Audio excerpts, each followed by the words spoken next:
পাকিস্তানের ওয়েস্টার্ন ফ্রন্টে সেনা ডিপ্লয়মেন্ট করতে শুরু করে দিয়েছে আফগানিস্তান। এই খবর আজকে প্রকাশ পেয়েছে, যেখানে সরাসরি আফগানিস্তানের পক্ষ থেকে স্বীকার করা হচ্ছে যে তারা তাদের পশ্চিম উপকূলে অর্থাৎ পাকিস্তান বর্ডারে অস্ত্র মজুত করতে শুরু করে দিয়েছে। ঠিক দুদিন আগে আমি একটি খবর করেছিলাম, যেখানে আমি বলেছিলাম জয়শঙ্করের নিঃসন্দেহে মাস্টার স্ট্রোক, কারণ এই মুহূর্তে তিনি তালিবানদের সঙ্গে একটি মিটিং করেছেন কাবুলে গিয়ে। ঠিক যখন পাকিস্তান দিনের পর দিন ইসলামী সন্ত্রাসবাদী একটা চাষ করার চেষ্টা করছে ভারতবর্ষে এবং কাশ্মীরের মতো একটি জায়গায় হিন্দু পর্যটকদের ধরে ধরে মেরেছে, ঠিক সে সময় দাঁড়িয়ে ভারতবর্ষের বিদেশমন্ত্রী ছুটে গেলেন কাবুলে, কারণ তিনি কাবুলে গিয়ে আফগানিস্তানের সঙ্গে মিটিং করলেন, যা নিঃসন্দেহে ভারতবর্ষের অন্যতম ডিপ্লোম্যাটিক একটা মুভ, যা একাধিক বিশেষজ্ঞরা সেদিন বলেছিলেন। আর আজকে যে খবর প্রকাশ পেয়েছে সেখানে দেখা যাচ্ছে পাকিস্তান বর্ডারের ওয়েস্টার্ন ফ্রন্টে সেনা ডিপ্লয়মেন্ট, অস্ত্র মজুত করা, একাধিক গুরুত্বপূর্ণ সিদ্ধান্ত আফগানিস্তানের তালিবান সরকারের পক্ষ থেকে কিন্তু নেওয়া হয়েছে।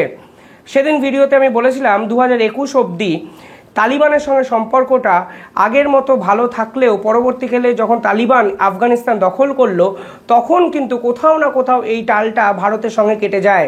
কিন্তু রাজনীতি তো একটা অপার সম্ভাবনাময় একটা শিল্প।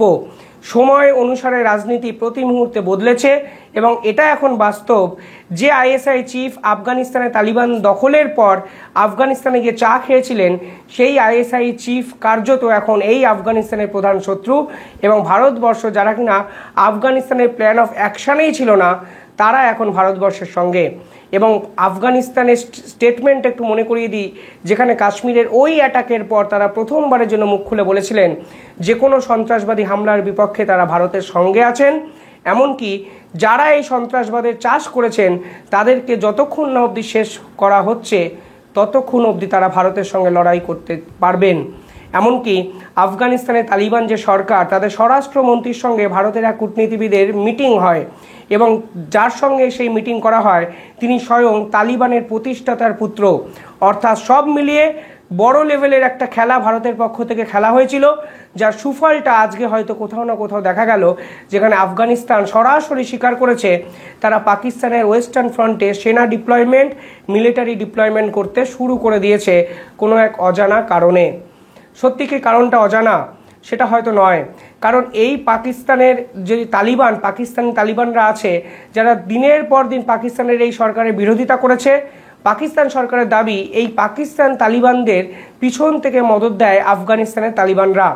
এমনকি এই পাকিস্তানের তালিবানের ঘাঁটি ভেবে পাকিস্তান 1 মাস আগে একটি এয়ার স্ট্রাইক চালায় আফগানিস্তানে এবং আফগানিস্তান দাবি করে সেই এয়ার স্ট্রাইকে নৃশংসভাবে তারা আফগানিস্তানের বিভিন্ন নারী এবং পুরুষদের হত্যা করে। এই এয়ার স্ট্রাইকে একাধিক শিশু মারা যান। সব মিলিয়ে আফগানিস্তানের বিপক্ষে সেদিন পাকিস্তান যে এয়ার স্ট্রাইক করেছিল তা যে পাকিস্তানের আত্মঘাতী সিদ্ধান্ত, তা কিন্তু ক্রমেই আজকের দিনে এস্টাবলিশড হয়েছে, প্রকাশিত হয়েছে।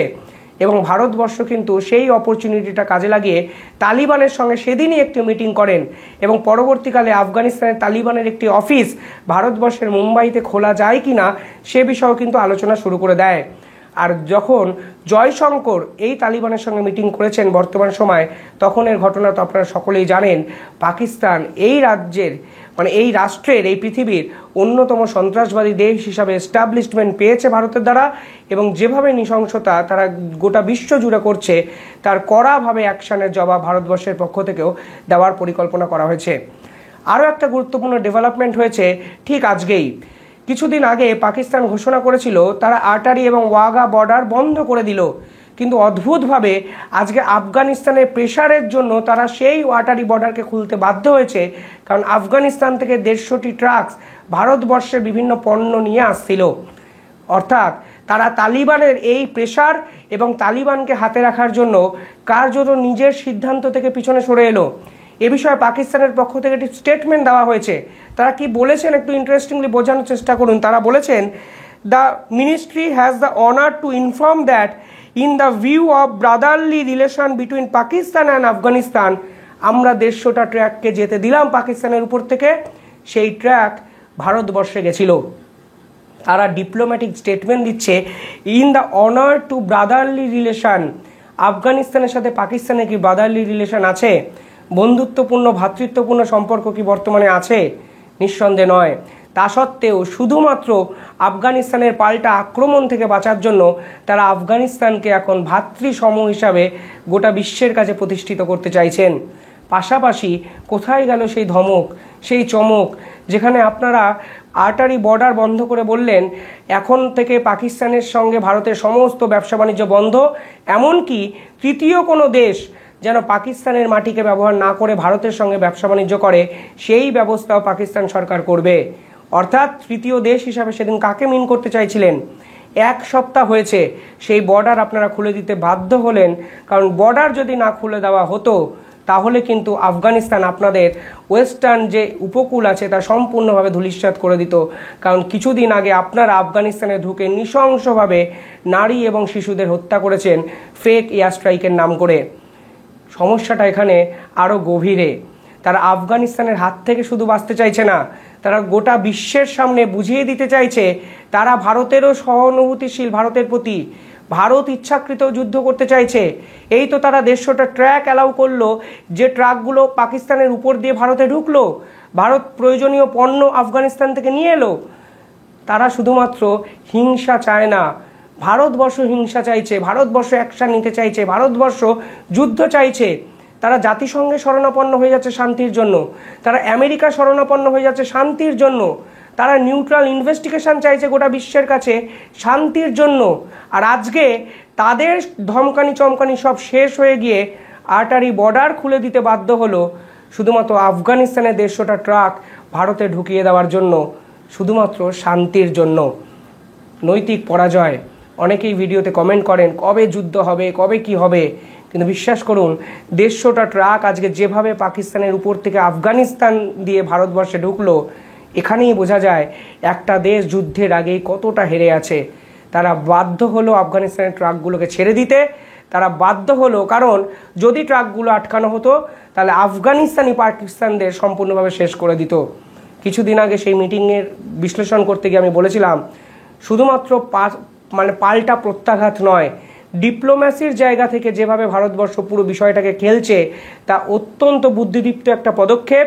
এমনকি আপনারা শুনলে অবাক হবেন, আজকে ইউরোপীয় ইউনিয়নের 28টা দেশ কড়া ভাষায় টেরোরিজমের বিরোধিতা করেছে এবং ইউরোপীয় ইউনিয়নের এই 28টা দেশ ভারতের পাশে দাঁড়িয়েছে এবং এই পাকিস্তানের মতো ইসলামী সন্ত্রাসবাদী রাষ্ট্রের সঙ্গে কোনো সম্পর্ক রাখবে না, এই পরিকল্পনাও তারা করছে।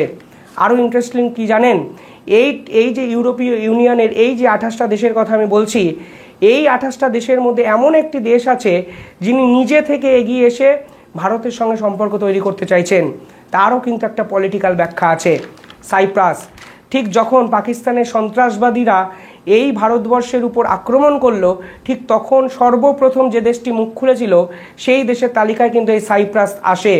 এই সাইপ্রাস সেদিন শুধু মুখ খোলেননি, এমনকি সাইপ্রাসের যে প্রধান তিনি সেদিন তার রাজদূতকে পাঠিয়েছিলেন ভারতবর্ষে। এমনকি সাইপ্রাসের রাজদূত সেদিন ভারতে এসেছিলেন এবং ভারতবর্ষের সঙ্গে একটি মিটিং করেছিলেন এবং তিনি ভারতবর্ষের কথা দিয়েছেন ইউরোপীয় ইউনিয়নে যখন এই বিষয়টি আলোচনা হবে তখন সাইপ্রাসের পক্ষ থেকে পাকিস্তানকে জবাব দেওয়ার জন্য সকলের আগে দাবি তোলা হবে। এই সাইপ্রাসের সঙ্গে আবার তুরস্কের প্রতিদ্বন্দ্বিতা, কারণ তুরস্ক 1974 সালে উত্তর সাইপ্রাসের একটি জায়গাকে দখল করে নিয়ে স্বাধীন রাষ্ট্র ঘোষণা করে দেয়। তুরস্ক কেন পাকিস্তানকে অস্ত্র সাপ্লাই করতে চায় জানেন? কারণ তুরস্ক চায় পাকিস্তান যেন সেই উত্তর সাইপ্রাসের ছোট্ট একটি রাষ্ট্রকে আলাদা একটা দেশে রেকগনাইজেশন দেয়। সাইপ্রাস চায় সাইপ্রাসের এই জায়গাটায় রেকগনাইজেশন যেন গোটা বিশ্ব কখনো না দেয়। অর্থাৎ তাদের লড়াইটা কিন্তু তুরস্কর সাথে। তুরস্ক যেহেতু পাকিস্তানের পার্টনার, তার জন্য তারা আজকে ভারতের পাশে এসে দাঁড়িয়েছে এবং গোটা বিশ্বের সামনে স্বীকার করেছে এই মুহূর্তে ভারতবর্ষের যে প্রভাব প্রতিপত্তি তা দমন করার ক্ষমতা পাকিস্তানের নেই, তুরস্কর তো নেই। সব মিলিয়ে ভারতকে আবর্তিত করে অন্তত কাশ্মীরের এই অ্যাটাকের পর যেভাবে জিওপলিটিক্যাল একাধিক সিনারিওগুলো বদলে যেতে শুরু করলো তা নিঃসন্দেহে অত্যন্ত গুরুত্বপূর্ণ।